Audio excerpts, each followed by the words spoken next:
Mara Vance inherited two things from her reclusive great and Agnes. ECR Umberling seaside cottage and a silver Shutterland a Victorian housekeeper, spelt hung with tiny, intricate tools.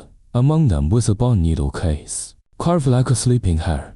Inside lay a single, unnaturally long needle made of darkened steel. The moment Mara touched it, a jolt like static shocked her fingertips, accompanied by the phantom scent of salt water and dried lavender. She dismissed it. The cottage whispers and was her escape from city life. She planned to restore its cellar and start anew, but the cottage resisted. Dawns, slime made inexplicably, cold spots bloomed like bruises on the walls, drafts whispered through sea-like cracks, carrying not wind but fragmented words. Mended, found her, threadbare. One rainy afternoon, Mara discovered a hidden compartment beneath her loose floorboard in the musty parlor. Inside lay a cold sampler, unfinished, faded threads depicted a queer house, a smiling sun, and the carefully stitched words, "My Home Whispers End," by Lily Vance. Aged 8, 1889. Below the house, the linen was bare except for a single,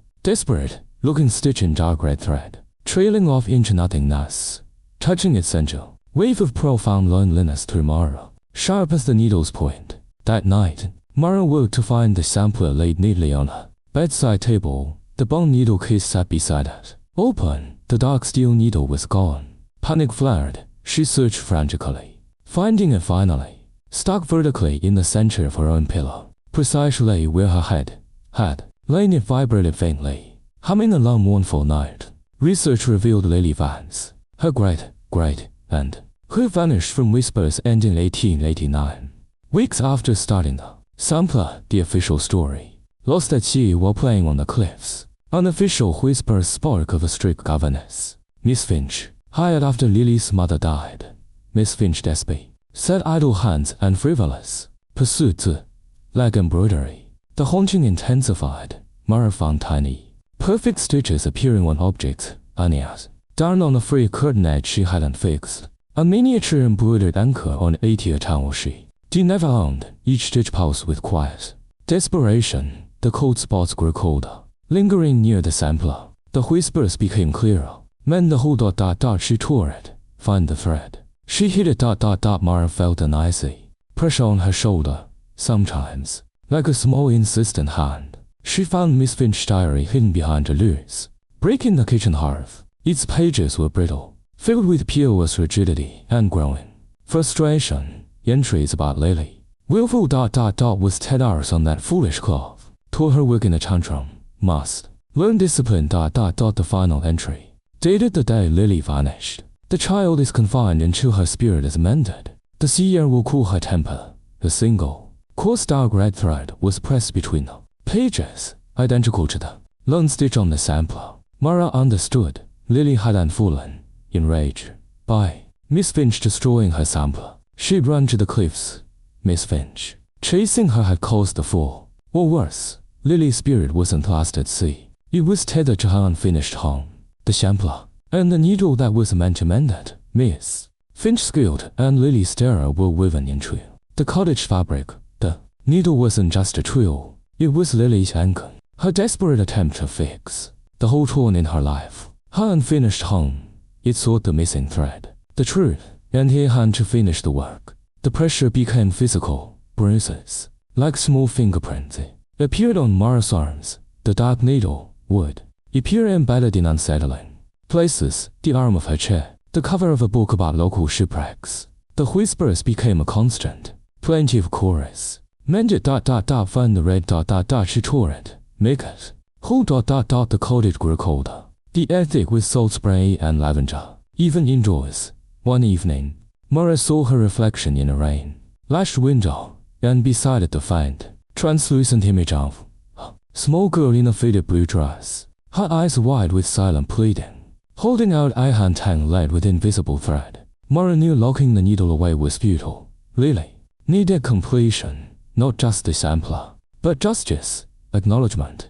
She took the dark needle and the sampler to the parlor. She held the coarse red thread from the diary. Her fingers trembled. "This is yours, Lily," Mara whispered, her breath misting in the unnatural cold. "She tore your home But I see it. I see you. She threaded the dark needle with the red thread, the action feeling both terrifying and inevitable. The needle hummed violently in her fingers, cold seeping into her bones. The ghostly image of Lily materialized fully beside her, shivering eyes fixed on the sampler. Mara positioned the needle with the bare linen below the stitched house. Where the lonely red stitch entered, she felt resistance, not from the cloth, but from the air itself. Miss Finch lingered in denial. A century-old Lily's small hand ghosted over Mara's icy cold. Together they pushed. The needle pierced the fabric. Mara didn't guide it. She channeled it. Lily's small, trapped fury, her longing for home. Poor Edgar Mara shined. The red thread flowed, not in a cross-stitch, but in jagged, powerful strokes, waves crashing against rocks. Dark clouds swirling. It was raw, painful, and utterly truthful. Mara felt the terror of the fall, the cold shock of the water, the crushing betrayal. She wept as she stitched, yet her tears mingling with the phantom salt spray, filling the room. The needle burned with cold fire. She stitched at the raging sea below the house. She stitched at Anthony, dark figure tumbling amidst the waves. Finally, with the last length of red thread, she stitched a single, bright yellow star above the storm, a symbol of hope, a soul released. The moment the final knot was pulled tight, the needle snapped in half with a sound like breaking ice. A deafening silence fell, deeper than before. Then, a sigh, not mournful but relieved, like a hell breath released. The crushing cold lifted, replaced by a gentle warmth from the dormant hearth. The sense of salt and lavender faded, leaving only the smell of old wood and beeswax.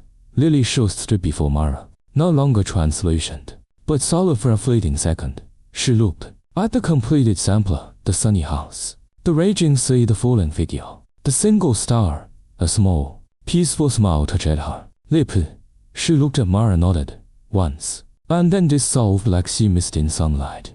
The cottage felt different, lighter. The cold spots vanished. The drafts carried only the sound of the real sea. The dark needle had lay cold and inert on the sampler. The bruises on Mara's arms faded within hours. Mara framed the completed sampler. It hung in the restored parlor of whisper sand, which she decided to keep. It was a cheerful piece. It was a testament to a stolen childhood and a belated mending. Visitors felt a profound sense of calm mixed with melancholy when they saw it, and sometimes, on clear nights when the stars were bright, Mara would find a single, perfect seashell placed on the windowsill, still damp with salt water. She'd smile, knowing Lily wasn't lost anymore. She was finally home, her last stitch sewn, her story told in red thread and truth. The broken needle pieces were buried beneath the lone star embroidered on the sampler. A quiet into a sharp, dark past.